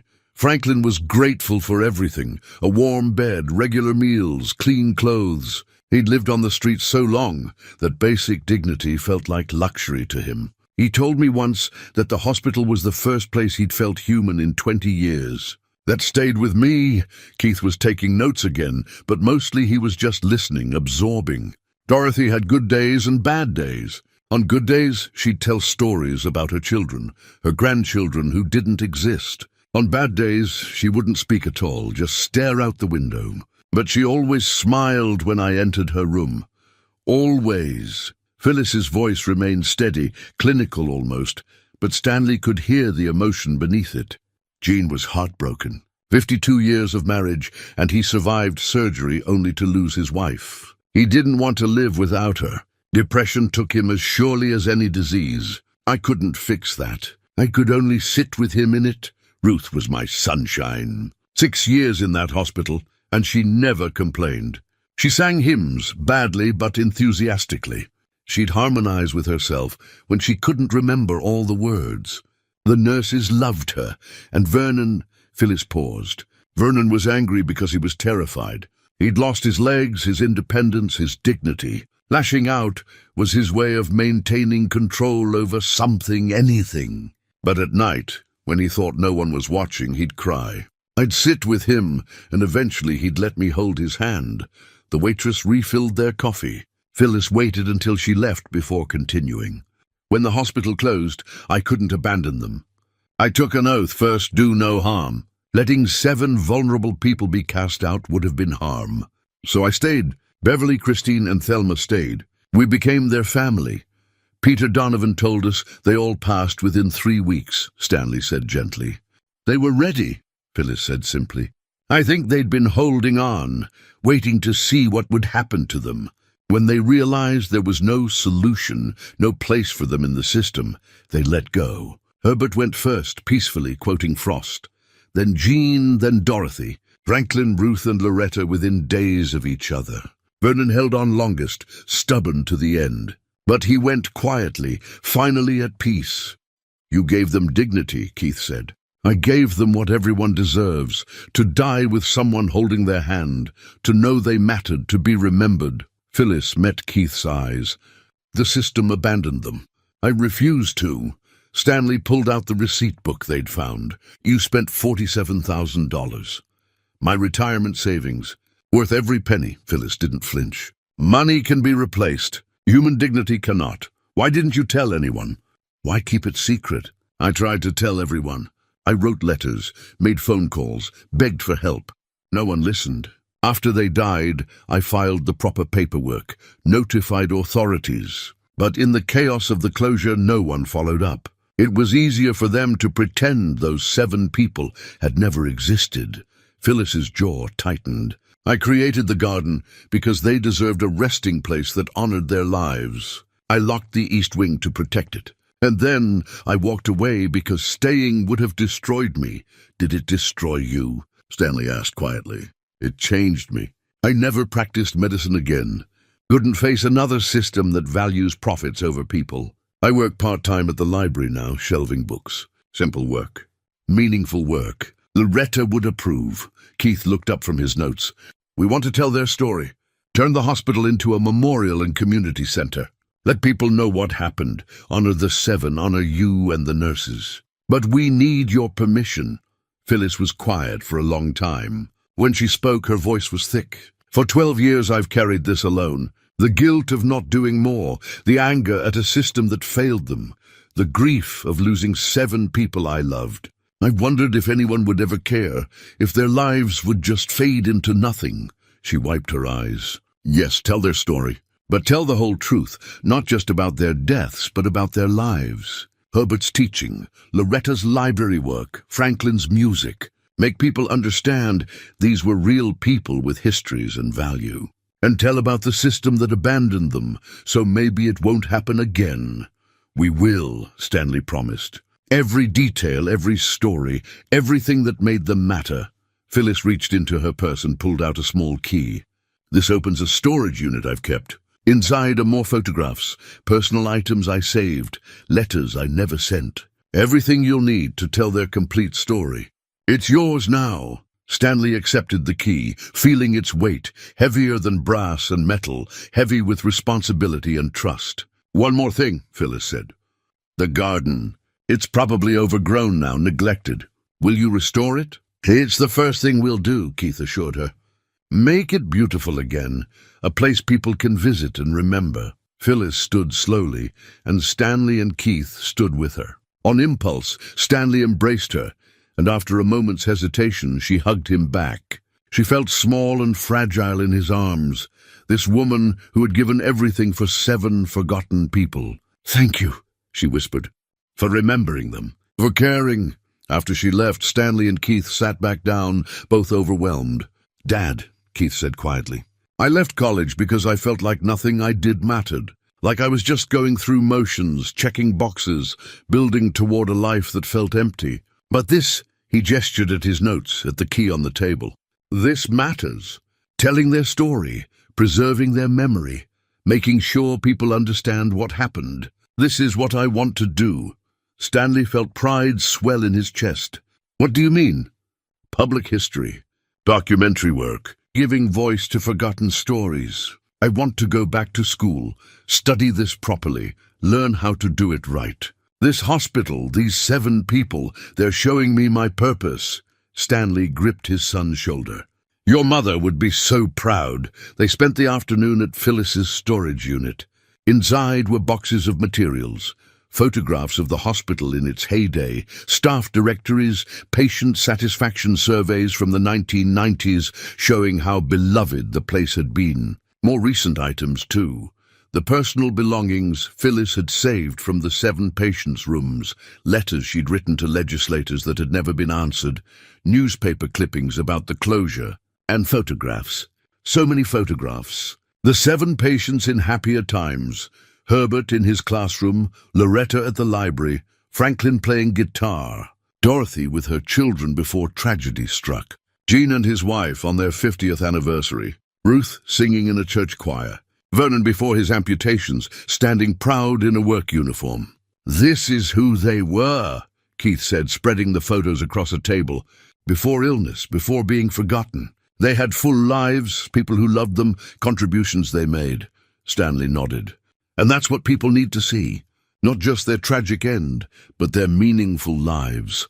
They loaded everything into the truck carefully, treating each box like the treasure it was. These materials would form the foundation of their memorial, the evidence that 7 people had lived, mattered, and deserved to be remembered. As they drove back to Riverside Falls, Stanley felt something shift. This project had started as a way to bond with his son over renovation work. It had become something far more important, a mission to honor forgotten lives and challenge a system that discarded its most vulnerable people. The hospital wasn't just a building anymore. It was a testament to compassion, a memorial to dignity, and a warning about what happens when society stops caring for those who can't care for themselves. Tomorrow they'd start planning. The memorial, the garden restoration, the community center that would carry forward the hospital's legacy of care. But tonight, Stanley and Keith would go through the materials, learning more about 7 people who deserved to be known, remembered, and honored. Their story was finally going to be told. Stanley and Keith returned to the hospital the next morning with tools, cameras, and a renewed sense of purpose. The East Wing awaited them, its locked door holding the final piece of the story, the memorial garden where 7 forgotten people rested. Beverly's key turned smoothly in the lock. The door opened onto a narrow hallway, cleaner than the rest of the building, as if this space had been protected from the decay that touched everything else. At the end of the hall, another door stood ajar, revealing sunlight beyond. They stepped through into the courtyard, and Stanley caught his breath. The garden had indeed become overgrown. Weeds tangled through flower beds, vines climbed the walls, saplings sprouted where paths had once been neat. But underneath the neglect, the structure remained intact. Stone borders still defined the beds. A circular patio in the center showed where chairs had once sat. And there, arranged in a semicircle, 7 small plaques embedded in stone markers. Keith knelt beside the first one, brushing away dirt and leaves. The brass had tarnished green with age, but the engraving was still legible. Herbert Gaines, 1931-2013. Teacher, poet, gentleman. You shaped minds and touched hearts. Rest now in the words you loved. Stanley moved to the next marker. Loretta Walsh, 1937-2013. Librarian, reader, friend to all who sought knowledge. Your silence speaks volumes. They went around the circle, reading each inscription aloud. Franklin Pierce, 1945-2013. Musician, wanderer, survivor. You found home at last. May your music echo forever. Dorothy Mills, 1934-2013. Mother, seamstress, keeper of memories. Your children wait for you in gardens beyond our sight. Jean Blackwell, 1939-2013. Husband, gardener, devoted heart. 52 years of love now reunited. Ruth Kingsley, 1932-2013. Singer, believer, bringer of joy. Heaven gained a voice for its choir. Vernon Hayes, 1943-2013. Warrior, survivor, complicated soul. Peace found you at last. Rest without pain. Keith was crying openly now, photographing each plaque. Stanley felt his own eyes burning. These weren't just markers. They were testimonies written by someone who had truly known and loved these people. In the center of the garden stood one more plaque, larger than the others, mounted on a simple stone pillar, in loving memory of 7 souls who deserved more than they received, cared for by those who gave everything when the system gave nothing. May we never forget. May we always do better. Below that, in smaller letters, created and maintained by Dr. Phyllis Kemper, Beverly Frost RN, Christine Morgan RN, and Thelma Baines RN, April 2013. Stanley sat on the edge of the stone circle, looking at the 7 markers. This is it. This is what happened. They died, and Dr. Kemper gave them a resting place with dignity. Keith lowered his camera. This changes everything. This isn't just about an abandoned hospital. This is a memorial. 7 people are buried here. Their ashes are in this ground. Interred, Stanley corrected gently. Cremated and interred, all properly documented according to Peter Donovan. People need to know. The community needs to know that 7 of their neighbors are resting here, that this place is sacred ground. Stanley walked the perimeter of the garden. Despite the overgrowth, he could see what it had been. Carefully planned, lovingly created, a space designed for peace and reflection. Morning light filtered through the courtyard walls, just as Phyllis had wanted. Birds nested in the vines. Wildflowers had seeded themselves among the weeds. "It's beautiful," Keith said. "Even overgrown, it's beautiful. Imagine what it could be if we restored it." Stanley could imagine it. Native plants blooming in season. Stone paths cleared and reset. Benches where people could sit and reflect. The plaques polished and protected. A place not of sadness but of honor, celebrating 7 lives rather than mourning 7 deaths. "We need to document everything before we start restoration," Stanley said. "Photographs, measurements, the exact placement of each marker. This is an official memorial, even if nobody knows about it yet." They spent the next hour photographing from every angle, taking notes, creating a detailed record. Keith found the architectural drawings Phyllis had made, still tucked in a weatherproof box behind one of the stone markers. The designs showed not just the layout, but her vision, which plants she'd chosen and why. The symbolism of the circular arrangement. The way the morning sun would illuminate each marker in turn. She thought of everything, Keith marveled. This wasn't just functional. It was art, a final gift. Stanley found something else behind the central pillar, a small metal box sealed with wax. Inside was a letter in Phyllis's handwriting. Dated April 22nd, 2013, he read it aloud. "To whoever finds this garden, these 7 people died because our society decided their lives weren't worth the cost of keeping them safe. They were not criminals. They were not burdens. They were human beings who had contributed to their community and deserved to be cared for in their final days. Instead, they were abandoned by a system that valued money over mercy. I and 3 brave nurses did what we could, but it wasn't enough. They all died within 3 weeks of the hospital's closure, each one passing peacefully, each one held and loved in their final moments. I created this garden because they deserved a resting place that honored their dignity. If you are reading this, please remember them. Speak their names. Tell their stories, and fight to ensure this never happens again. We are judged not by how we treat the powerful, but by how we treat the powerless. We failed these 7. May we do better for those who come after. Dr. Phyllis Kemper." The letter shook in Stanley's hands. Keith moved closer, reading over his father's shoulder. "This is the story," Keith whispered. "This is what people need to hear. Not just that 7 people died, but why they died. The system failed them, and 4 women refused to let that failure define their final days." Stanley carefully returned the letter to its box. "We'll preserve this, include it in the memorial exhibition." Her words should be heard. They sat together in the overgrown garden, surrounded by the resting places of 7 people they'd never met, but had come to know intimately. "The black bags outside," Keith said suddenly. "They were just medical waste, weren't they?" "Nothing sinister, just trash," Stanley confirmed. The real story was never about horror. It was about 7 people dying with dignity because 4 women refused to abandon them. That's not scary. That's the most beautiful tragedy I've ever heard. Keith pulled out his notebook. "When we tell this story, we can't let people sensationalize it. This is 7 vulnerable people received compassionate end-of-life care when the system gave them nothing." "Exactly," Stanley agreed. "We control the narrative." They began planning immediately. The garden would be restored first, then the exhibition space inside telling the complete story. The community center would wrap around the memorial, a living tribute. "We need to get the town involved," Keith said. These were their neighbors. "The community needs to take ownership," Stanley nodded. "Town hall meeting. Present everything we've found. Show them the garden. Let them see the truth." As the sun began to set, casting golden light across the courtyard, Stanley stood in the center of the circle, surrounded by the 7 markers. He thought about Phyllis's letter, about her challenge.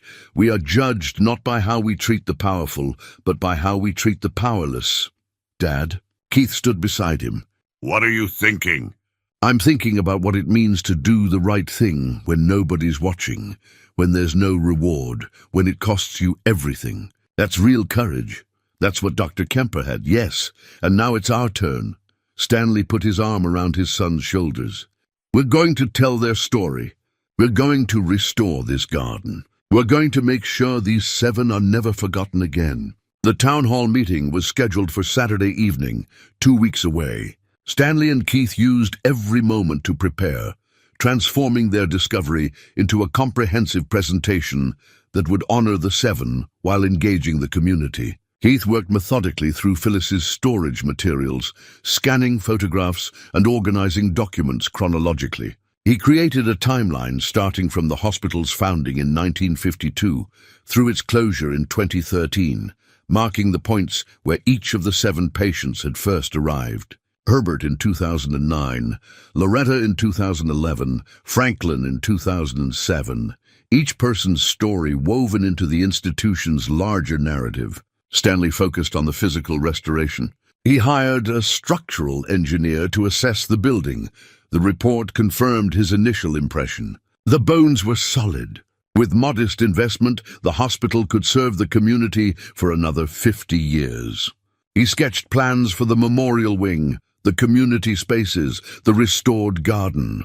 They reached out to Beverly, Christine, and Phyllis, asking them to attend the meeting. Beverly agreed immediately. Christine was hesitant, but ultimately said yes. Phyllis remained silent for 3 days before calling. "I'll come," she said quietly, "but I don't know if I can speak publicly." "You don't have to," Stanley assured her. "Your presence will be enough." The day before the meeting, Keith finished his presentation board. It was 4 feet tall and 6 feet wide, covered with photographs arranged in 3 sections: who they were, what happened, and what we can do. The first section showed the 7 in their prime. Herbert surrounded by students, Loretta reading to children at the library, Franklin playing guitar on a street corner, Dorothy sewing at her kitchen table, Gene and his wife in their garden, Ruth singing in her church choir, Vernon in his work uniform, young and whole. These were real people, Keith said. Community members with families, jobs, contributions. That's what people need to see first. The second section documented the hospital's closure and the 7 patients left behind. Medical charts. The transfer ledger with 7 names circled in red. Dr. Kemper's journal entries. Photographs from the final weeks showing exhausted staff caring for vulnerable patients. The third section offered hope. Keith's architectural renderings of the restored garden.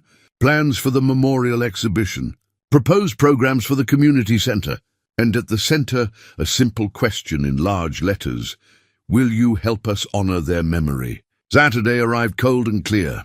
The town hall filled an hour before the scheduled start time. Stanley stood at the back watching residents stream in, elderly couples, young families, curious teenagers, local business owners. Mayor Patricia Hendricks approached, her expression cautious. "Mr. Graves, I understand you have some concerning information about the old hospital." "Not concerning." "Mayor, important. There's a difference." At 7 o'clock, Stanley stepped to the front of the room. The crowd quieted. He saw Phyllis seated near the back with Beverly and Christine beside her. Keith stood by the presentation board ready. "Thank you for coming," Stanley began. "My name is Stanley Graves. 2 months ago, I bought the old Riverside Community Hospital at auction for $500. I thought I was getting a building to renovate. Instead, I found a story this community needs to hear." He gestured to Keith, who unveiled the presentation board. "These 7 people lived in your community. Herbert Gaines taught English at Riverside High School for 40 years. How many of you were his students?" Slowly, hands rose throughout the room. 15, 20 more. "Loretta Walsh worked at the town library for 35 years. How many of you remember her helping you find books?" More hands. An elderly woman in the front row was crying. Franklin Pierce played guitar on Main Street. Dorothy Mills sewed graduation gowns. Jean Blackwell maintained the town's public gardens. Ruth Kingsley sang in the Methodist church. Vernon Hayes worked at the lumber mill. Stanley paused. These weren't strangers. They were your neighbors. And when Riverside Community Hospital closed in 2013, these 7 people had nowhere to go. The system abandoned them. He let that sink in. But 4 people refused to accept that abandonment. Dr. Phyllis Kemper and 3 nurses, Beverly Frost, Christine Morgan, and Thelma Baines, stayed after the official closure. They worked without pay, spent their own money, provided round-the-clock care for 7 vulnerable people who had no one else. Keith advanced to the second section of the board. All 7 patients passed away between April 5th and April 20th, 2013. Natural causes, peaceful deaths, each one held and comforted in their final moments. Dr. Kemper used her life savings, $47,000, to ensure they had dignified end of life. Care and proper cremation services. The room was absolutely silent. She created a memorial garden in the hospital's East Wing courtyard. She interred their ashes there with respect and love. She wrote personal inscriptions for each marker. And then she locked the wing and walked away because no one else seemed to care. Stanley's voice grew stronger. For 12 years, that garden has sat forgotten. For 12 years, 7 members of your community have rested in a place no one visits. That ends today. Keith unveiled the final section, the restoration plans. My son and I are asking for your help. We want to restore that garden, create a permanent exhibition honoring these 7 lives, and transform the hospital into a community center. We want to make sure this never happens again. He stepped aside. But first, I'd like you to hear from someone who was there. Dr. Phyllis Kemper, would you please stand? Phyllis rose slowly from her seat in the back. The crowd turned, murmuring. She walked to the front with Beverly and Christine flanking her. I don't regret what I did, she said simply. Those 7 people deserved dignity. I gave them what I could. They died knowing they mattered, knowing someone cared. Remember their names, honor their memory, and fight to make sure it doesn't happen again. The room erupted, not in applause, but in voices, questions, emotional reactions. The retired teacher who'd raised her hand earlier approached the microphone. Herbert Gaines changed my life. He saw potential in me when no one else did. I owe him everything. Another voice. Loretta Walsh taught my son to read when the school had given up on him. More voices joined. Stories about Franklin's music, Dorothy's kindness, Jean's gardens, Ruth's voice. The stories flowed for 20 minutes, the community remembering, reclaiming these 7 people as their own. Finally, the mayor raised her hand for silence. Mr. Graves, what specifically are you asking?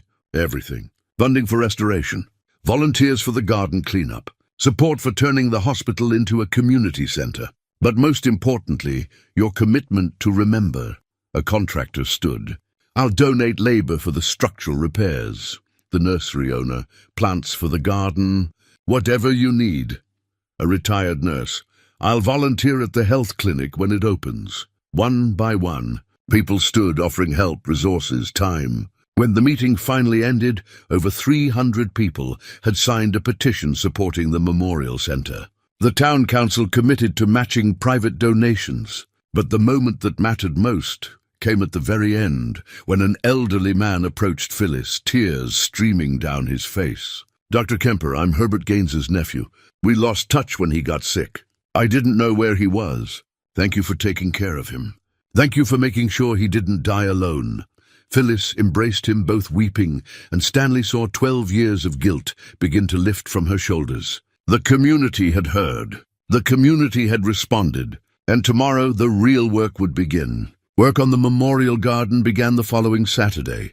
Stanley arrived at dawn to find 50 volunteers already waiting, teenagers from the high school, elderly residents, young families with children. Someone had brought coffee and donuts. Tools lay organized in rows. Keith stood with a clipboard directing teams. Garden clearing crew with Stanley. Structural assessment with Mr. Patterson. Photography and documentation with the historians. Let's honor these 7 people properly. The first task was removing 12 years of overgrowth without damaging the original plantings or disturbing the memorial markers. Stanley worked carefully around Herbert Gaines's plaque, cutting back vines that had grown over the brass. As he cleared, the engraving emerged more fully. Teacher, poet, gentleman. Beside him, a woman in her 60s knelt and began weeding. "He was my English teacher," she said quietly. "Made me love literature. I became a librarian because of him." Similar scenes unfolded around each marker. People who'd been touched by these 7 lives came to tend their resting places. A man cleared around Loretta Walsh's memorial, sharing how she'd helped his dyslexic daughter learn to read. A musician carefully cleaned Franklin Pierce's plaque, then played guitar beside it, the same songs Franklin used to perform on street corners. By noon, the garden structure was visible again. Stone pathways emerged from beneath soil and weeds. The circular center cleared to reveal intricate stonework. Flower beds showed evidence of Phyllis's original careful planning. Phyllis herself arrived after lunch, leaning on Beverly's arm. She stood at the garden's entrance, hand over her mouth, tears streaming. "It's beautiful again," she whispered. Christine joined them. The 3 women reunited in the space they'd created together. They walked slowly through the garden, stopping at each marker, speaking names aloud like prayers. A landscape architect volunteered his expertise, studying Phyllis's original plans. "These plantings were chosen deliberately," he explained to the crew. "Native species that bloom in sequence, something flowering from early spring through late fall. Symbolizing continuous life and remembrance," he pointed to dried stalks around Ruth Kingsley's marker. "Black-eyed Susans. She was the singer, yes? These bloom bright yellow, joyful like her voice. Around Vernon Hayes' plaque, dormant plants showed thorns. Wild roses. Beautiful but protected. Appropriate for someone whose anger masked fear. Every detail Phyllis had chosen carried meaning. The garden wasn't just a memorial. It was a story told in flowers and stone. Keith documented everything, interviewing volunteers about their connections to the 7. An oral history was forming, dozens of voices remembering these lives. "My mother was in the hospital when it closed," one woman told him. "She got transferred to the regional center, thank God. But she always wondered about the people who didn't. Now I know. Now I can tell her their names, that someone cared for them." By evening, the garden was transformed. Pathways cleared, markers polished, beds prepared for spring planting. The volunteers stood in a circle around the center memorial, 70 people surrounding 7 names. Stanley found himself standing between Phyllis and Keith, 3 generations connected by this story. The setting sun cast golden light across the brass plaques, making them glow. "Thank you," Phyllis said, her voice carrying in the quiet courtyard. "For 12 years I carried this alone. Today you shared the burden. You gave them back their place in this community." An elderly man stepped forward, Herbert's nephew, who'd spoken at the town hall meeting. "I'd like to say something." He stood before Herbert's marker. Uncle Herbert loved poetry. He taught it, lived it, quoted it constantly. It seems right to honor him with words he cherished. He pulled a worn book from his pocket and read Frost's "Stopping by Woods on a Snowy Evening," his voice breaking on the final lines. "And miles to go before I sleep, and miles to go before I sleep." Those were his last words, Phyllis said softly. He'd finally reached his rest. Others came forward, sharing memories. A woman sang one of Ruth's favorite hymns. Someone read a passage from a book Loretta had recommended decades ago. A teenager played guitar, Franklin's music living on through younger hands. These weren't just memorials anymore. They were connections, bridges between past and present, proof that lives touch others in ways that echo beyond death. As darkness fell, someone lit candles around each marker. 7 small flames flickered in the twilight, keeping vigil over 7 resting souls. Stanley looked at his son and saw purpose blazing in Keith's eyes. This young man who'd been lost had found direction through honoring those who'd been forgotten. "We did it," Keith said. "The first step. We brought them home." Stanley nodded, but he knew this was just beginning. The garden was cleared but not fully restored. The story was told but not preserved. The community had responded, but sustained commitment required more than one day's enthusiasm. Tomorrow would bring challenges. Fundraising, planning, construction, the endless details of transforming abandoned space into living memorial. But tonight, standing in a garden lit by candles, surrounded by people who'd chosen to remember, Stanley felt something he hadn't felt since Patricia's death. Hope. Hope that people could care about strangers. Hope that communities could come together around shared values. Hope that his son had found meaning worth pursuing. Hope that 7 forgotten people would be forgotten no more. Phyllis touched his arm. Your wife would be proud, not just of you, but of Keith. You've raised a young man who believes in honoring dignity. He found that himself, Stanley said. I just brought him to the right place. Sometimes that's all we can do. Bring people to where they need to be and let them discover who they're meant to become. The volunteers began dispersing, promising to return for the next phase. The 3 nurses stood together by the central memorial, their hands clasped, bound forever by those 3 weeks when they'd refused to abandon 7 vulnerable souls. Keith approached with his camera. Could I photograph you 3? For the exhibition? They agreed, standing together before the memorial plaque. In Keith's viewfinder, they looked like what they were. Heroes who'd sacrificed everything for dignity, for compassion, for the simple truth that every life matters. Tomorrow the real work would begin, but tonight, in a restored garden under stars, 7 people rested peacefully, finally remembered, finally honored, finally home. The memorial dedication ceremony took place 3 months later on a warm April morning. The garden had been fully restored. Native flowers blooming in carefully tended beds, stone pathways reset and level, benches crafted from reclaimed hospital wood positioned for quiet reflection. Over 500 people gathered, filling the courtyard and spilling into adjacent corridors. Local news crews had set up cameras. The mayor stood ready to speak, but the ceremony would belong to those who'd been there from the beginning. Stanley watched from the side as Keith opened the proceedings. His son had grown into this role, confident, purposeful, no longer the directionless young man who'd returned from college defeated. We gather today to remember 7 people who lived among you, contributed to your community, and died with dignity because 4 women refused to let the system's failure define their final days, Keith began. This garden honors their memory, but more importantly, it challenges us to do better. He introduced speakers one by one. Herbert's former students shared how his teaching had shaped their lives. Loretta's library colleagues spoke of her dedication to literacy. Musicians performed Franklin's favorite songs. Dorothy's seamstress skills were remembered through photographs of graduation gowns she'd crafted. Jean's gardens throughout town stood as living memorials. Ruth's church displayed recordings of her singing. Vernon's supervisor spoke of a good worker who deserved better than the cruelty illness had brought. Each speaker placed a flower on the corresponding memorial marker.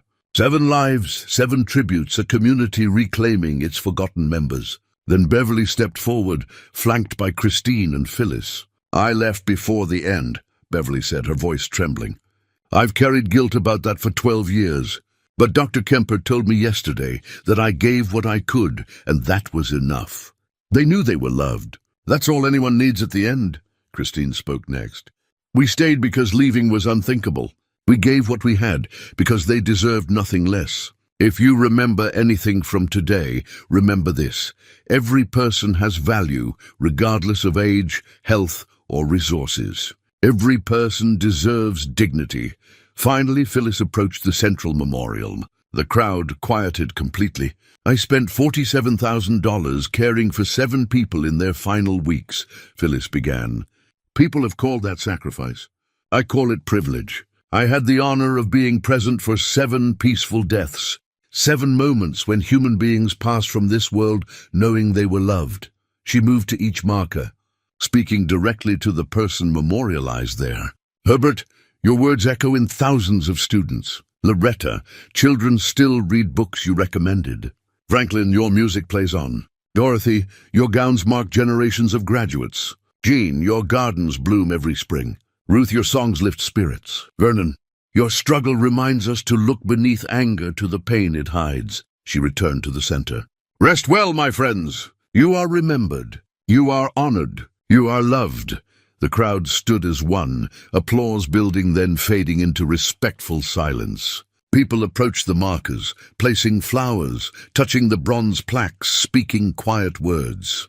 Keith's camera captured everything: the tears, the embraces, the community coming together around 7 names that would never be forgotten again. The mayor officially dedicated the facility as the 7 Lights Memorial and Community Center. She announced that the first floor would house a health clinic offering free services. The second floor would hold meeting rooms for community organizations. And the third floor would contain the memorial exhibition Keith had curated. Stanley spoke briefly about transformation, an abandoned building becoming a place of healing again. This place was built in 1952 to serve the community. It closed in 2013 when money mattered more than mission. Today, it reopens with a new understanding that serving community means honoring every member, especially the most vulnerable. The crowd cheered. Children ran through the garden pathways. Elderly residents sat on the new benches sharing memories. Young families explored the exhibition hall where photographs and documents told the complete story of 7 lives and 4 devoted caregivers. Stanley stood with Keith, watching their project become real. 2 years ago, his son had been lost, and Stanley had been desperate for connection. $500 had bought them more than a building. It had given them purpose, brought them together, and restored 7 forgotten lives to community memory. Herbert's nephew approached them. He would have loved this. All these people, all this remembering. He believed education was about keeping knowledge alive across generations. That's what you've done here. As the ceremony concluded, the 3 nurses stood together by the central memorial, their hands clasped. Keith photographed them one final time. 4 women who'd given everything when it mattered most. Stanley pulled his son close. "We did it." "No," Keith corrected. "We're doing it.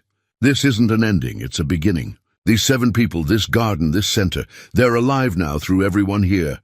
That continues forward." And it would. Stanley saw it in the volunteers committing to garden maintenance, in the organizations booking meeting rooms, in the school groups scheduling exhibition tours, in the community embracing responsibility for its most vulnerable members. 7 people had died 12 years ago. Today, their legacy bloomed eternal, a testament to the power of compassion and the enduring truth that every life matters, every person deserves dignity, and love is stronger than any system's failure. 6 months after the dedication, Stanley sat on a bench in the memorial garden, watching the morning sun illuminate each plaque in sequence, just as Phyllis had designed. The black-eyed Susans around Ruth's marker blazed yellow. Wild roses climbed the wall near Vernon's stone. Everything bloomed according to plan, a cycle of remembrance that would repeat every year. Keith emerged from the community center carrying 2 cups of coffee. He settled beside his father, and they sat in comfortable silence, the kind that comes when 2 people no longer need constant words to feel connected. 3 school groups touring the exhibition today, Keith said eventually, and the quilting circle meets this afternoon. The clinic saw 42 patients yesterday. Stanley smiled. The building breathed again with purpose. The health clinic Beverly had helped establish served uninsured residents. Support groups met in rooms where patients had once recovered. The cafeteria provided meals for seniors twice weekly. Even the chapel saw regular use. "Your mother would love this," Stanley said. "She always believed in taking care of people. She'd be proud of you." Of both of us, Phyllis arrived for her volunteer shift as she did 3 mornings each week. She'd become the exhibition's living connection to the past, sharing stories with visitors, answering questions, keeping the memory alive and accurate. "Good morning," she said, settling on another bench. 2 interviews scheduled today, one for a nursing journal, another for a documentary filmmaker. The story had spread beyond Riverside Falls. Medical ethics professors used it in classes. Healthcare advocates cited it when arguing for system reforms. The 7 names had become symbols of systemic failure and individual compassion. But here in the garden, they remained simply 7 people who'd lived and died and were remembered. Keith had been accepted into a graduate program in public history. He'd deferred admission for a year to see the Memorial Center through its opening, but would start in the fall. The Seven had given him not just a project, but a calling. "I keep thinking about what Dr. Kemper said," Keith mentioned, "about how we're judged by how we treat the powerless. That's what makes heroes," Stanley said. "Anyone can do the right thing when it's easy. You did it when it cost everything," he added, looking at Phyllis. Herbert's nephew approached, as he often did on Saturday mornings. He'd taken responsibility for maintaining his uncle's marker, keeping fresh flowers there, occasionally reading poetry aloud. Other relatives had emerged too, distant connections to the Seven. The garden gave them a place to make amends. Inside, the exhibition Keith had created challenged visitors with difficult truths, that 7 people had died because the system valued money over mercy. But it also celebrated 4 women who'd chosen compassion over convenience. The guestbook filled with comments. "My grandfather died alone. I wish he'd had someone like Dr. Kemper. This changed how I think about my work in social services. Everyone deserves to be remembered." Back in the garden, all 7 markers now glowed in full light, names and inscriptions clearly visible. "Do you ever regret it?" Keith asked. "Buying this place, taking on all this responsibility?" Stanley considered the question. He'd spent his life savings. He worked 60-hour weeks managing volunteers and maintaining the building. "Not for a second," he said. "I was lost, Keith. After your mom died, after the mill closed, I was going through motions. This place gave me purpose. And it gave me you back," Keith's eyes dampened. "I was lost too, but finding those journals, learning about the 7, telling their story, it showed me what I'm meant to do." They embraced father and son. Their relationship rebuilt through shared mission. Phyllis joined them before the central memorial plaque, "May we never forget." "May we always do better. We did better," Phyllis said softly. "We gave them remembrance. We gave their story meaning, and we'll keep doing it," Keith added. "Every visitor, every person who hears their names, that continues their impact." Stanley looked around the garden. Flowers blooming, paths worn smooth by countless feet, benches occupied by people finding peace. This abandoned place had become sacred ground through the love that had met tragedy and refused to let it define the ending. He thought about that first day, reading Dr. Kemper's desperate journal entries, deciding to investigate and honor these forgotten lives. That decision had changed everything, for 7 people whose memories were restored, for a community that rediscovered compassion, for 4 women who'd carried guilt in silence, and for a father and son who'd found each other again. Stanley took one last look at the 7 markers, speaking their names silently. Then he turned with Keith and Phyllis toward the community center, toward the living memorial they'd built together, toward a future where the lessons of the past would shape how they treated the most vulnerable. The garden would bloom every spring. The stories would be told to new generations. The 7 lights would shine on, never forgotten, always honored, eternally reminding the living that every person deserves dignity, that every life has value, and that sometimes the most heartbreaking stories are also the most beautiful. Sometimes a father's love means taking a chance nobody else would dare. And sometimes that chance transforms not just one life, but an entire community's understanding of what it means to truly care.